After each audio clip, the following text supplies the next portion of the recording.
Gulistan zero point এবং এখানে কিছুক্ষণ আগেই ককটেল বিস্ফোরণের ঘটনাটি ঘটেছে এবং আমরা দেখতে পাচ্ছি যে জায়গাটিতে কিন্তু দুটি ককটেল বিস্ফোরণের ঘটনা ঘটেছে, যেটি কিন্তু বলা হচ্ছে এখানকার একজন প্রত্যক্ষদর্শীর মাধ্যমে কিন্তু আমরা কথা শুনছিলাম। তিনি বলছিলেন যে এখানে কিন্তু দুটি ককটেল পরপর এখানে কিন্তু ফেটেছে এবং ককটেল ফাটার স্থানটি কিন্তু এই যে গুলিস্তান জিরো পয়েন্ট এবং সেই গুলিস্তান জিরো পয়েন্টের এইখানটিতে কিন্তু ককটেলটি বিস্ফোরিত হয়েছে, যেখানে নূর হোসেন চত্বরটি রয়েছে। সেই নূর হোসেন চত্বর সেটির কাছেই কিন্তু গুলিস্তানে যেই ককটেলটি বিস্ফোরিত হয়। আমরা একজন প্রত্যক্ষদর্শীর সাথে কথা বলেছেন ঠিক অল্প কিছুক্ষণ আগেই সেখানে ককটেল বিস্ফোরণের ঘটনাটি ঘটে এবং সেই স্থানটি যে স্থানটিতে ককটেল বিস্ফোরণটি ঘটেছে ঠিক এই স্থানটি যেখানে ট্রাকটির অবস্থান, এইখানে ককটেলটি বিস্ফোরিত হয় এবং এর পাশেই কিন্তু সচিবালয় এবং সামনেই আওয়ামী লীগের যেই কেন্দ্রীয় কার্যালয়টি রয়েছে সেই কেন্দ্রীয় কার্যালয়টির অবস্থান কিন্তু সেইখানেই।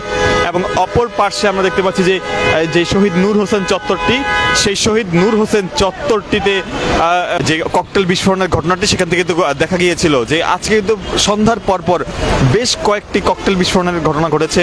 আমরা দেখতে পাচ্ছি ধানমন্ডি 11 নম্বর সড়কে সেখানে ককটেল বিস্ফোরণের ঘটনা ঘটেছে, রাজধানীর বিভিন্ন পয়েন্ট সেখানে ককটেল বিস্ফোরণের ঘটনা ঘটেছে। এখন সর্বশেষ আমরা দেখতে পাচ্ছি যে জিরো পয়েন্ট রয়েছে সেই জিরো পয়েন্টে ককটেল বিস্ফোরণের মতন ঘটনাটি ঘটেছে। আমরা ইত্তেফাক লাইভের মাধ্যমে দেখানোর চেষ্টা করছিলাম এই জিরো পয়েন্টের সর্বশেষ চিত্র, যেই স্থানটি রয়েছে সেখান থেকে কিন্তু ককটেল বিস্ফোরণের অবস্থা কিন্তু দেখা গিয়েছিল এবং যেটি প্রত্যক্ষদর্শী আমাদেরকে জানিয়েছে ককটেল বিস্ফোরণের পরপরই পুলিশ সদস্যরা এখানে আসেন এবং এখানে আসার পর তারা যে স্থানটিতে কিন্তু তারা এখানে আসেন এবং দেখে যান এবং ককটেল বিস্ফোরণের যে স্থানটি রয়েছে আমরা দেখতে পাচ্ছি যে কিছু ডালের গুঁড়ো সেই স্থানটিতে পড়ে রয়েছে, অর্থাৎ সেটি যে ককটেলটি যেখানে করে বহন করা হয়েছিল সেখানে কিছু ডালের গুঁড়ো রয়েছে। সেই অবস্থানগুলো সেগুলো কিন্তু আমরা লক্ষ্য করতে পারছি যে কিছুক্ষণ আগে যে ককটেল বিস্ফোরণের পরপর এলাকা জুড়ে তেমন আতঙ্ক না ছড়ালেও, কারণ এটি একটি ব্যস্ততম এলাকা, যে গুলিস্তানের যে জিরো পয়েন্টের যে এলাকাটি রয়েছে এটি অত্যন্ত ব্যস্ততম এলাকা।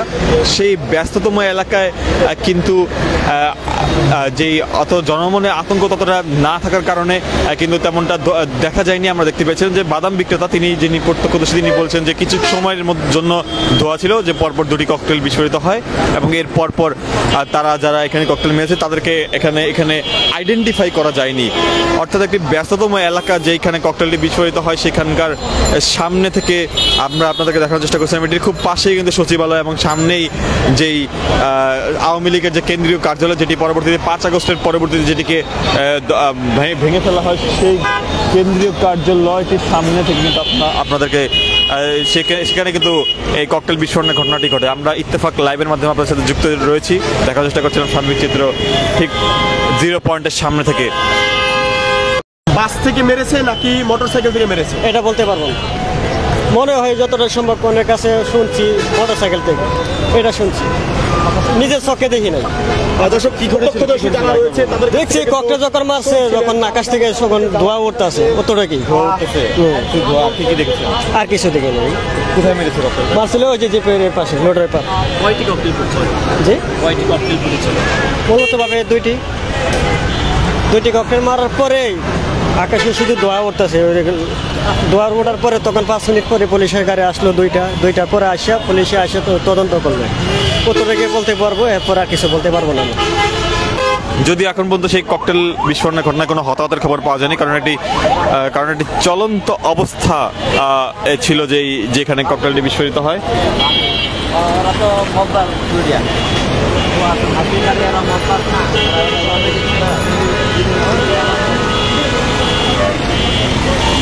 আপনাদেরকে যদি একটু দেখানোর চেষ্টা করি যে কোন স্থানটিতে ককটেলটি বিস্ফোরিত হয়েছিল, সেই স্থানটি যদি আপনাদেরকে একটু দেখানোর চেষ্টা করি, যেই ককটেল বিস্ফোরণের যে স্থান, এই যে এখানে দেখানোর চেষ্টা করছি যে এইখানেই কিন্তু ককটেলটি বিস্ফোরিত হয়েছিল এবং এইখান থেকেই বিস্ফোরণের স্থান কিন্তু এইখানেই, যে আমরা দেখতে পাচ্ছি সড়কের মধ্যে কিন্তু এখনও ককটেল বিস্ফোরণের দাগ রয়েছে এবং এখান থেকেই যে ককটেল এখানেই পরপর দুটি ককটেল বিস্ফোরণ করা হয়েছে বলে এখানকার প্রত্যক্ষদর্শী দাবি করেছিলেন। আমরা কিন্তু একটির জায়গা দেখতে পাচ্ছি যেখানে ককটেলটি বিস্ফোরিত হয়েছে এবং এর পাশেই কিন্তু যে স্থানটি সেটি হচ্ছে বাংলাদেশ সচিবালয়, এবং সেই বাংলাদেশ সচিবালয় কিন্তু একটি গুরুত্বপূর্ণ স্থান বাংলাদেশের যে প্রশাসনের যেই কেন্দ্র হিসেবে যেটিকে বিবেচনা করা হয় সেই সচিবালয়ের অবস্থান। এবং এখানে এখন পর্যন্ত কোনো নিরাপত্তা তৎপরতা আমরা এখনো লক্ষ্য করতে পারিনি, তবে ককটেলটি মারা কিছুক্ষণের মধ্যে এখানে পুলিশ সদস্যরা এসেছিলেন এই স্থানটিতে, এবং তারা কিন্তু দেখে গিয়েছিলেন, যেটা আমরা প্রত্যক্ষদর্শীর মাধ্যমে জানতে পেরেছিলাম। ইত্তেফাক লাইভের মাধ্যমে আমরা রয়েছে যে এখানে গুলিস্তানের যেই 0 পয়েন্ট সংলগ্ন যে স্থানটি যেখানে ককটেলটি বিস্ফোরিত হয়েছে সেখান থেকে আপনাদেরকে সরাসরি জানানোর চেষ্টা করছিলাম।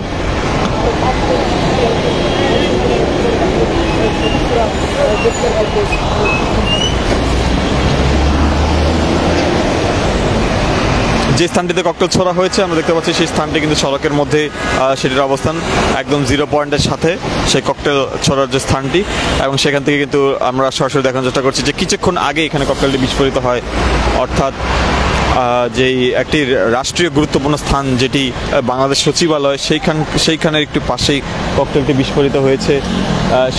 সেখানকার নিরাপত্তা নিয়ে কিছুটা হলেও এখানে প্রশ্নটা উঠেই যে আসলে কি একটি রাষ্ট্রীয় গুরুত্বপূর্ণ স্থানে সেখানে ককটেলটি বিস্ফোরিত হয়েছে। এর আগে ঢাকার বিভিন্ন পয়েন্টে ককটেল বিস্ফোরিত হয়েছে। কার্যক্রম নিষিদ্ধ আওয়ামী লীগের 13ই নভেম্বর কর্মসূচিকে ঘিরে দেশব্যাপী নানান রকম তৎপরতা আমরা তাদের লক্ষ্য করা যাচ্ছে। যেমন গতকালকে আমরা দেখতে পেয়েছিলাম যে এনসিপি কার্যালয়ের সামনে পরপর ককটেল বিস্ফোরণের ঘটনা, এবং সেই ককটেল বিস্ফোরণের পরপর কিন্তু আমরা দেখতে পাচ্ছিলাম যে সেখানে এনসিপির যারা সদস্য রয়েছেন, এনসিপি নেতাকর্মী রয়েছেন, তারা কিন্তু বেশ কয়েকজনকে আটক করেছিলেন, পরবর্তীতে পুলিশে তাদেরকে সোপর্দ করেছিলেন। আমরা দেখতে পাচ্ছি এই মুহূর্তে যে ককটেল বিস্ফোরণের স্থানটি।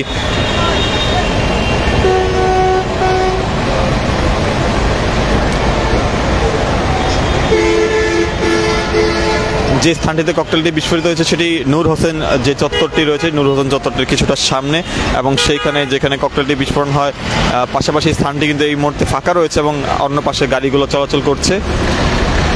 এখন পর্যন্ত যান চলাচল এই গুলিস্তান এলাকার যান চলাচল স্বাভাবিক রয়েছে, কোনো প্রকার অপ্রীতিকর অবস্থা এখানে নেই।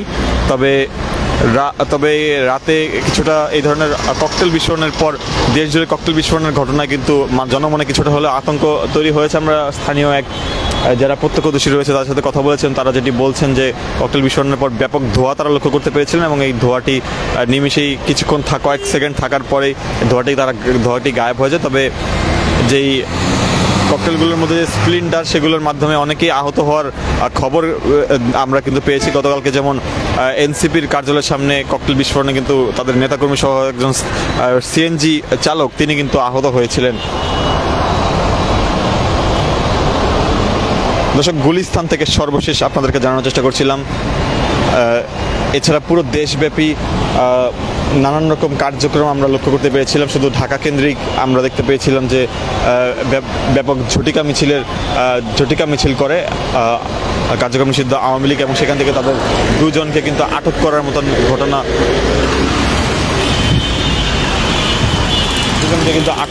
ঘটনা কিন্তু ঘটেছে আমরা দেখতে পেয়েছিলাম। তবে পুলিশের পক্ষ থেকে আনুষ্ঠানিকভাবে এখনো পর্যন্ত কিছু জানানো হয়নি। আমরা সরাসরি সংযুক্ত রয়েছে, আমরা জানানোর চেষ্টা করবো, পরবর্তী চিত্র দেখানোর চেষ্টা করবো ইত্তেফাকের মাধ্যমে।